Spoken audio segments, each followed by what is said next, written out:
ഓന്തിന്റെ നിറം മാറുന്നതിനേക്കാൾ വേഗതയിലാണ് വി.ഡി. സതീശന്റെ നിറം മാറ്റം.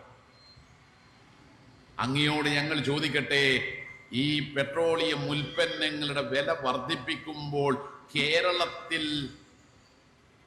ഉണ്ടാവുന്ന നികുതിയിൽ ഒരു പങ്ക് കുറയ്ക്കാൻ അങ്ങ് തയ്യാറുണ്ടോ? അങ്ങ് കഴിഞ്ഞ ദിവസം ജൂൺ മാസം 2-ാം തീയതി മിനിഞ്ഞാന്ന് പ്രതിപക്ഷം ഒരു അടിയന്തര പ്രമേയം സഭയിൽ കൊണ്ടുവന്നപ്പോ മുഖ്യമന്ത്രിയോട് പ്രതിപക്ഷ നേതാവ് ഒരു ചോദ്യം ചോദിച്ചു. 2018-ലും 2022-ലും LDF ഭരിക്കുന്ന സന്ദർഭത്തിൽ ഇതേ രീതിയിൽ മോഡി സർക്കാർ പെട്രോളിയം ഉൽപ്പന്നങ്ങളുടെ വില വർദ്ധിപ്പിച്ചപ്പോൾ അധിക നികുതി LDF സർക്കാർ വേണ്ടെന്ന് വെച്ചു. നിങ്ങൾ അതുപോലെ ഗുരുതരമായൊരു പ്രതിസന്ധി ഇപ്പോൾ ഉണ്ടായ ഘട്ടത്തിൽ നടപടി സ്വീകരിക്കുമോ? അതിനെന്താ അദ്ദേഹം പറഞ്ഞ മറുപടി? UDF സർക്കാർ അത്തരമൊരു മണ്ടത്തരം സ്വീകരിക്കില്ല. അതിന് അദ്ദേഹം ഐസക്കിനെ കയറി പിടിക്കുകയും ചെയ്തു. ഐസക്കിനെ കയറി പിടിച്ചത് മറ്റൊരു സന്ദർഭത്തിൽ ഐസക് പറഞ്ഞ ഒരു കാര്യമാണ്. എന്ന് പറഞ്ഞാൽ കേന്ദ്ര സർക്കാർ തുടർച്ചയായി പെട്രോളിയം ഉൽപ്പന്നങ്ങളുടെ വില വർദ്ധിപ്പിക്കുകയും സംസ്ഥാനത്തിന്റെ വരുമാനം കുറയ്ക്കുകയും ചെയ്തുകൊണ്ടിരിക്കുന്ന ഒരു ഘട്ടത്തിൽ കേന്ദ്രം ചെയ്യുന്ന മണ്ടത്തരത്തെ കുറിച്ചാണ് അദ്ദേഹം പറഞ്ഞത്. എന്നിട്ട് 2018-ലും 2022-ലും അധിക നികുതി വേണ്ടെന്ന് വെച്ചു. എന്തേ ഈ ചോദ്യങ്ങൾ മുഴുവൻ വന്നിട്ടും അങ്ങയ്ക്ക് കൃത്യമായ നടപടി സ്വീകരിക്കാൻ ത്രാണിയില്ലാത്തത്? ഇവിടെയും കാണാൻ കഴിയും. പ്രതിപക്ഷ നേതാവായിരുന്ന ഘട്ടത്തിൽ വി.ഡി. സതീശന്റെ വാക്കും മുഖ്യമന്ത്രി ആയപ്പോൾ അദ്ദേഹത്തിന്റെ വാക്കും തമ്മിലുള്ള വ്യത്യാസം എത്ര പെട്ടെന്നാണ് അദ്ദേഹം പറഞ്ഞത് മറന്നുപോകുന്നത്. ഈ രൂക്ഷമായ വിലക്കയറ്റത്തിനിടയിൽ സംസ്ഥാന സർക്കാരിന് ഈ സംസ്ഥാനത്തെ ജനങ്ങളെ സഹായിക്കാനുള്ള ബാധ്യതയില്ലേ? ആ ബാധ്യത നിറവേറ്റണ്ടേ? ഇപ്പോൾ തുടർച്ചയായി പെട്രോളിയം ഉൽപ്പന്നങ്ങളുടെ വില വർദ്ധിപ്പിച്ചത് മൂലം കേന്ദ്ര സർക്കാരിന്റെ ഈ വിലക്കയറ്റ നടപടികൾ മൂലം സംസ്ഥാനത്തിന്റെ ഖജനാവിലേക്ക് എത്തുന്നത് 2000 കോടിയോളം രൂപയാണ്. അതിൽ ഒരിളവ് പ്രഖ്യാപിച്ചാൽ ഒന്നുമില്ലെങ്കിലും 100 രൂപയ്ക്ക് പെട്രോൾ കൊടുക്കാലോ. 34 രൂപയാണ് നേരത്തെ 1 ലിറ്റർ പെട്രോളിന് സംസ്ഥാന സർക്കാരിന് കിട്ടുന്ന നികുതി. അതിലൊരു ചെറിയ കുറവ് വരുത്തിയാൽ നിങ്ങൾക്ക് ഈ നാട്ടിലെ ഓട്ടോറിക്ഷ ഡ്രൈവർമാരെ സഹായിക്കാലോ. ഇടതുപക്ഷം ഇത് ആവശ്യപ്പെടുന്നത് നേരത്തെ ഇടതുപക്ഷം ഭരിക്കുമ്പോൾ ഈ നികുതി ഇളവ് വരുത്തിയിട്ടാണ്. എന്തേ UDFന് മറുപടി ഇല്ലാത്തത്? അതുകൊണ്ടാണ് ഞങ്ങൾ പറയുന്നത്, ഇപ്പോൾ പെട്രോളിയം ഉൽപ്പന്നങ്ങളുടെ ഈ വിലക്കയറ്റത്തിന് ഉത്തരവാദികൾ കേന്ദ്ര സംസ്ഥാന സർക്കാരുകളാണ്. കേന്ദ്രത്തിലെ BJPയും കേരളത്തിലെ UDFും. ഇതിന് BJP കോൺഗ്രസ് ഡീലിന് ബന്ധമില്ലേ? എന്താ ബന്ധമുണ്ടെന്ന് പറയാൻ കാരണം? നിയമസഭയിൽ ജൂൺ 2-ാം തീയതി പ്രതിപക്ഷം അടിയന്തര പ്രമേയം KN ബാലഗോപാൽ അവതരിപ്പിച്ച സന്ദർഭത്തിൽ അതിശക്തമായി കേന്ദ്ര സർക്കാരിന്റെ പെട്രോളിയം ഉൽപ്പന്നങ്ങളുടെ വില വർദ്ധിപ്പിക്കുന്ന ജനവിരുദ്ധ നയങ്ങളെ തുറന്നുകാട്ടി. അതിനുശേഷം സംസ്ഥാന സർക്കാരിനോടും പറഞ്ഞു, നിങ്ങൾ ഈ BJPയുടെ കേന്ദ്ര സർക്കാരിന്റെ ജനവിരുദ്ധ നയങ്ങൾക്കെതിരായി, കേരള ദ്രോഹ നിലപാടിനെതിരായി നമുക്കൊന്നിച്ച് ഡൽഹിയിൽ പോകാം. ഒരക്ഷരം BJPക്കെതിരായി മിണ്ടിയില്ല. ഒന്നിച്ച് ഡൽഹിയിൽ പോകാം എന്ന പ്രതിപക്ഷത്തിന്റെ അഭ്യർത്ഥന സ്വീകരിച്ചുമില്ല. അത് കോൺഗ്രസും BJPയും തമ്മിലുള്ള ഡീലല്ലാതെ മറ്റെന്താ?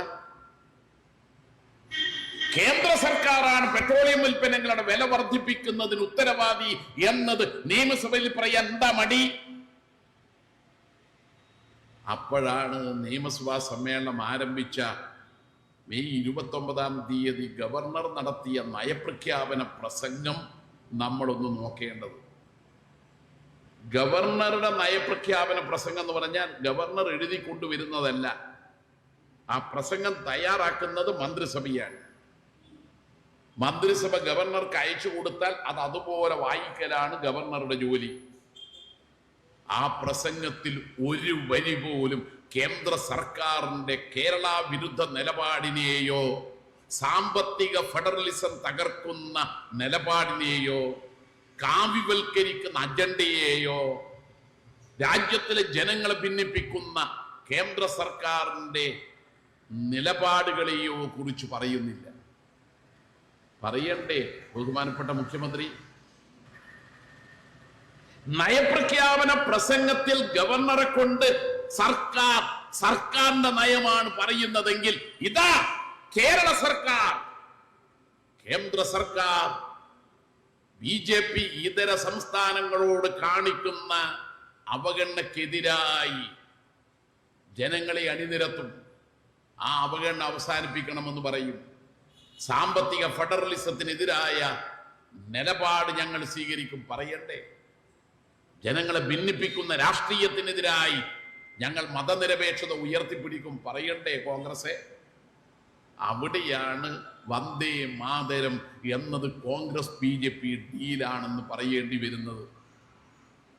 നയപ്രഖ്യാപന പ്രസംഗത്തിൽ കേന്ദ്ര സർക്കാരിനെ കുറിച്ച് ഒന്നും പറഞ്ഞില്ലെന്ന് മാത്രമല്ല, കേരളത്തിലെ മന്ത്രിമാരുടെ സത്യപ്രതിജ്ഞാ വേളയിൽ വന്ദേ മാതരം പൂർണ്ണമായി ചൊല്ലി.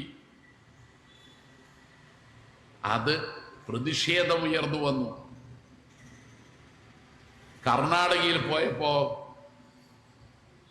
പ്രതിഷേധത്തെ തുടർന്ന് കേരളത്തിലെ മുഖ്യമന്ത്രി പറഞ്ഞു, ഞാൻ അറിഞ്ഞിരുന്നില്ല വന്ദേ മാതരം പൂർണ്ണ രൂപത്തിൽ ചൊല്ലുമെന്ന്. എന്നാൽ കർണാടകയിൽ പോയപ്പോഴോ കർണാടകയിലെ പുതിയ മുഖ്യമന്ത്രി DK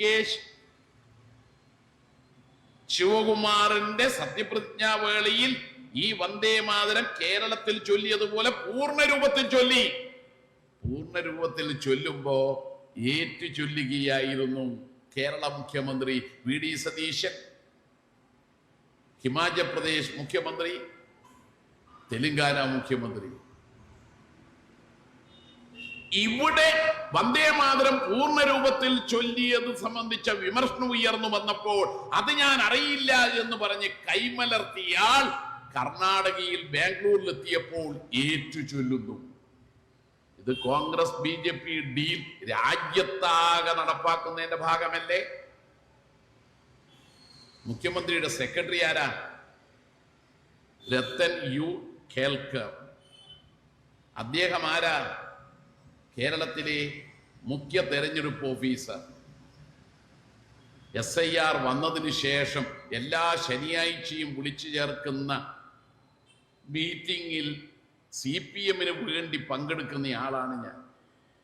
അപൂർവം ചില യോഗങ്ങളിൽ മാത്രമേ ഞാൻ പങ്കെടുക്കാതെ ഇരുന്നിട്ടുള്ളൂ. വിജയകുമാർ പങ്കെടുക്കുകയും ചെയ്തു. ആ യോഗത്തിലുടനീളം SIR ലക്ഷക്കണക്കിന് വോട്ടർമാരുടെ വോട്ട് വെട്ടിക്കളയാനുള്ള ഒന്നാണ് എന്ന കാര്യം വസ്തുതകൾ സഹിതം അവതരിപ്പിച്ചപ്പോ എന്തായിരുന്നു ഈ രത്തൻ U ഖേൽക്കർ സ്വീകരിച്ച നിലപാട്? കേന്ദ്ര തെരഞ്ഞെടുപ്പ് കമ്മീഷനെ, BJP-യുടെ ചട്ടുകുമായി പ്രവർത്തിക്കുന്ന കമ്മീഷനെ, വോട്ടർ പട്ടികയിൽ നിന്ന് യഥാർത്ഥ വോട്ടർമാരുടെ പേര് വെട്ടിക്കളയാൻ പരിശ്രമിക്കുന്ന ആ നടപടി കൂട്ടുനിൽക്കുന്ന ഈ കേരളത്തിലെ മുഖ്യ തെരഞ്ഞെടുപ്പ് ഓഫീസറെ ആർക്കെങ്കിലും അംഗീകരിക്കാൻ കഴിയോ?